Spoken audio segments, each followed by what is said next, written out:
Hi hello friends, ಎಲ್ಲರಿಗೂ ನಮಸ್ಕಾರ. ಅರ್ಶು ಮನಿ ಚಾನಲ್ಗೆ ಸ್ವಾಗತ.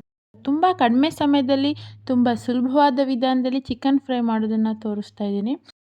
ಖಂಡಿತವಾಗ್ಲೂ ಅನ್ನಕ್ಕಾಗ್ಬೋದು, ಮುದ್ದೆಗೆ, ಚಪಾತಿಗೆ, ರೋಟಿ, ಪೂರಿ, ಪರೋಟ ಎಲ್ಲದಕ್ಕೂ ಸಹ ತುಂಬಾ ಚೆನ್ನಾಗಿರುತ್ತೆ.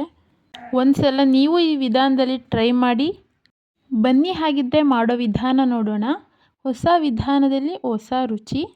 ನಾನ್ ವೆಜ್ ರೆಸಿಪಿ ಎಲ್ಲರಿಗೂ ತುಂಬ ಇಷ್ಟ ಆಗುತ್ತೆ, ಹಾಗಾಗಿ ಇದನ್ನು ಒಂದ್ಸಲ ಟ್ರೈ ಮಾಡಿ. ಹಾಗೆ ನಾನಿಲ್ಲಿ 2 kg ಆಗೋಷ್ಟು ಚಿಕನ್ ತೊಗೊಂಡಿದ್ದೀನಿ. ತೊಳೆದು ಕ್ಲೀನಾಗಿ ವಾಶ್ ಮಾಡಿ ಇಟ್ಕೊಂಡಿದ್ದೀನಿ. ಇವಾಗ ಒಂದು ಮಿಕ್ಸಿ ಜಾರ್ಗೆ 2 ದೊಡ್ಡ ಸೈಜ್ ಈರುಳ್ಳಿನ ಕಟ್ ಮಾಡಿ ಹಾಕ್ಕೊಂಡಿದ್ದೀನಿ. ಹಾಗೆ ಸ್ವಲ್ಪ ಕೊತ್ತಂಬರಿ, ಹಾಗೆ ಮೆಣಸಿನ್ಕಾಯಿ ಹಾಕ್ಕೊತಿದ್ದೀನಿ. ನಿಮ್ಮ ಖಾರಕ್ಕೆ ಅನುಗುಣವಾಗಿ ಮೆಣಸಿನ್ಕಾಯಿ ಹಾಕ್ಕೊಳ್ಳಿ. 2 ರಿಂದ 3 ಬೆಳ್ಳುಳ್ಳಿನ ಸಿಪ್ಪೆ ತೆಗೆದಿಟ್ಕೊಂಡಿದ್ದೆ, ಅದನ್ನು ಸಹ ಹಾಕ್ಕೊಂಡಿದ್ದೀನಿ. 2 ಇಂಚು ಶುಂಠಿ, ಹಾಗೆ 2 ಇಂಚ್ ಆಗುವಷ್ಟು ಚಕ್ಕೆ, 2 ಲವಂಗ, 2 ಮೆಣಸು ಹಾಕ್ಕೊಂಡು ಫ್ರೈ ಮಾಡ್ಕೊತಿದ್ದೀನಿ. ನುಣ್ಣಗೆ ಫ್ರೈ ಮಾಡ್ಕೋಬೇಕು. ನೋಡಿ, ಈ ರೀತಿಯಾಗಿ ಫ್ರೈ ಮಾಡ್ಕೊಂಡಿದ್ದಾದಮೇಲೆ ನೆಕ್ಸ್ಟು ಒಂದು ಪಾತ್ರೆಗೆ 5 ರಿಂದ 6 ಟೇಬಲ್ ಸ್ಪೂನ್ ಆಗುವಷ್ಟು ಎಣ್ಣೆ ಹಾಕ್ಕೋಬೇಕು. ಚಿಕನ್ ಫ್ರೈಗೆ ಎಣ್ಣೆ ಜಾಸ್ತಿ ಇದ್ರೇ ತುಂಬ ಚೆನ್ನಾಗಿರುತ್ತೆ. ಎಣ್ಣೆ ಸ್ವಲ್ಪ ಚೆನ್ನಾಗಿ ಕಾದ ನಂತರ ಕುಟ್ಟಿ ಪುಡಿ ಮಾಡ್ಕೊಂಡಿರೋ ಲವಂಗ ಹಾಗೆ ಮೆಣಸಿನ ಪುಡಿಯನ್ನು ಸೇರಿಸ್ಕೊತಾ ಇದ್ದೀನಿ. ಹಾಗೆ 3 ಸೆಕೆಂಡ್ ಫ್ರೈ ಆದಮೇಲೆ ಉದ್ದುದಕ್ಕೆ 2 ಈರುಳ್ಳಿನ ಕಟ್ ಮಾಡಿ ಇಟ್ಕೊಂಡಿದ್ದೆ. ಸೊ ಇವಾಗ ಈರುಳ್ಳಿನ ಸೇರಿಸ್ಕೊಂಡು ಚೆನ್ನಾಗಿ ಮೀಡಿಯಮ್ ಫ್ಲೇಮ್ನಲ್ಲಿ ಫ್ರೈ ಮಾಡ್ಕೊತಿದ್ದೀನಿ. ಮೀಡಿಯಮ್ ಸೈಜ್ 2 ಈರುಳ್ಳಿ ಆದರೆ ಸಾಕಾಗುತ್ತೆ. ನಿಮಗೆ ಬೇಕು ಅಂದರೆ ಈರುಳ್ಳಿನ ಜಾಸ್ತಿ ಪ್ರಮಾಣದಲ್ಲೂ ಬೇಕಾದರೆ ಹಾಕ್ಕೋಬೋದು. 2 ಈರುಳ್ಳಿ ಆದರೂ ಬೇಕು. ಚಿಕನ್ ಫ್ರೈ ಗಟ್ಟಿಯಾಗಿ ತಿಕ್ಕಾಗಿ ಬರುತ್ತೆ, ಚೆನ್ನಾಗೂ ಕೂಡ ಇರುತ್ತೆ. ಇವಾಗ ಇದನ್ನು ಕಲರ್ ಚೇಂಜ್ ಆಗೋ ತನಕ ಫ್ರೈ ಮಾಡ್ಕೊಳ್ಳೋಣ. ಇವಾಗ ಈರುಳ್ಳಿ ಬ್ರೌನ್ ಕಲರ್ ಆಗಿ ಚೆನ್ನಾಗಿ ಬೆಂದಿದೆ. ಇವಾಗ ನಾನು ಚಿಕನ್ ಸೇರಿಸ್ಕೊಳ್ತಾ ಇದ್ದೀನಿ. 2 kg ಆಗೋಷ್ಟು ಚಿಕನ್ನ ಕ್ಲೀನಾಗಿ ತೊಳೆದಿಟ್ಕೊಂಡಿದ್ದೆ. ಸೊ ಅದನ್ನು ಪೂರ್ತಿಯಾಗಿ ಸೇರಿಸ್ಕೊತಿದ್ದೀನಿ. ಚಿಕನ್ ಎಲ್ಲ ಸೇರಿಸ್ಕೊಂಡಿದ್ದಾದಮೇಲೆ ರುಚಿಗೆ ತಕ್ಕಷ್ಟು ಉಪ್ಪು, ಹಾಗೆ 1/4 ಟೇಬಲ್ ಸ್ಪೂನ್ ಆಗುವಷ್ಟು ಅರಿಶಿನ ಪುಡಿನೂ ಸಹ ಸೇರಿಸ್ಕೊತಿದ್ದೀನಿ. ಇವಾಗ ಚೆನ್ನಾಗಿ ಮಿಕ್ಸ್ ಮಾಡ್ಕೋಬೇಕು. ಅರಿಶಿನ ಪುಡಿ ಹಾಗೆ ಉಪ್ಪು ಎಲ್ಲ ಚಿಕನ್ ಜೊತೆ ಚೆನ್ನಾಗಿ ಬೆರೆಯೋ ಥರ ಚೆನ್ನಾಗಿ ಒಂದ್ಸಲ ಮಿಕ್ಸ್ ಮಾಡ್ಕೋಬೇಕು.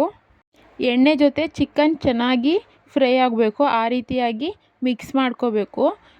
ನೋಡಿ, ಈ ರೀತಿಯಾಗಿ ಮಿಕ್ಸ್ ಮಾಡ್ಕೊಂಡಿದ್ದಾದಮೇಲೆ ಇವಾಗ ಮಸಾಲೆ ರುಬ್ಬಿಟ್ಕೊಂಡಿದ್ವಲ್ಲ ಅದನ್ನು ಸೇರಿಸ್ಕೊಳ್ತಾ ಇದ್ದೀನಿ.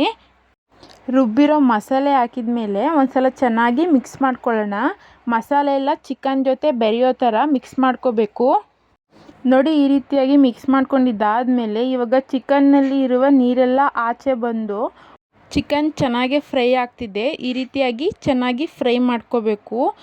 ಈ ರೀತಿಯಾಗಿ ಚಿಕನ್ ಚೆನ್ನಾಗಿ ಫ್ರೈ ಆದಮೇಲೆ 2 ಟೇಬಲ್ ಸ್ಪೂನ್ ಆಗುವಷ್ಟು ಧನಿಯಾ ಪುಡಿ ಸೇರಿಸ್ತಾ ಇದ್ದೀನಿ. 2 ಸ್ಪೂನ್ ಆಗುವಷ್ಟು ಧನಿಯಾ ಪುಡಿ, ಹಾಗೆ ನೀವು ಖಾರ ನೋಡಿಕೊಂಡು ಚಿಲ್ಲಿ ಪೌಡರ್ ಸಹ ಸೇರಿಸ್ಕೋಬೋದು. ಖಾರ ನೋಡ್ಕೊಂಡು ಸೇರಿಸ್ಕೊಳ್ಳಿ, ಯಾಕೆಂದರೆ ಹಸಿರು ಮೆಣಸಿನ್ಕಾಯಿ ಸೇರಿಸಿರೋದ್ರಿಂದ. ನೆಕ್ಸ್ಟ್ ನಾನಿಲ್ಲಿ 1 ಟೇಬಲ್ ಸ್ಪೂನ್ ಆಗೋಷ್ಟು ಚಿಕನ್ ಮಸಾಲ ಸೇರಿಸ್ತಿದ್ದೀನಿ. ಹಾಗೆ ಚಿಕನ್ ಮಸಾಲ ಇಷ್ಟ ಇಲ್ಲ ಅಂದರೆ ಪೆಪ್ಪರ್ ಪೌಡರ್ ಬೇಕಾದರೆ ಹಾಕ್ಕೋಬೋದು. ಹಾಗೆ ಅರ್ಧ ಟೇಬಲ್ ಸ್ಪೂನಷ್ಟು ಗರಂ ಮಸಾಲ ಸೇರಿಸ್ಕೊಂಡು ಚೆನ್ನಾಗಿ ಇದನ್ನು ಮಿಕ್ಸ್ ಮಾಡ್ಕೊತಿದ್ದೀನಿ.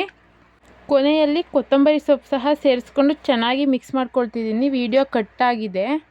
ನೋಡಿ, ಸೂಪರಾಗಿ ಚಿಕನ್ ಫ್ರೈ ಇನ್ಸ್ಟಂಟಾಗಿ ರೆಡಿಯಾಗಿದೆ. ತುಂಬಾ ರುಚಿಯಾಗಿರುತ್ತೆ.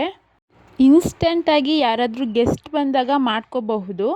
ಹಾಗೆ ಸೈಡ್ ಡಿಶ್ ಆಗಿ ಮುದ್ದೆಗೆ, ಅನ್ನಕ್ಕೆ ಇದನ್ನು ನಾವು ಇನ್ಸ್ಟಂಟಾಗಿ ದಿಢೀರಾಗಿ ಮಾಡ್ಕೋಬೋದು. ತುಂಬಾ ರುಚಿಯಾಗಿರುತ್ತೆ ಮತ್ತು ಬೇಗನೆ ಕೂಡ ಆಗುತ್ತೆ.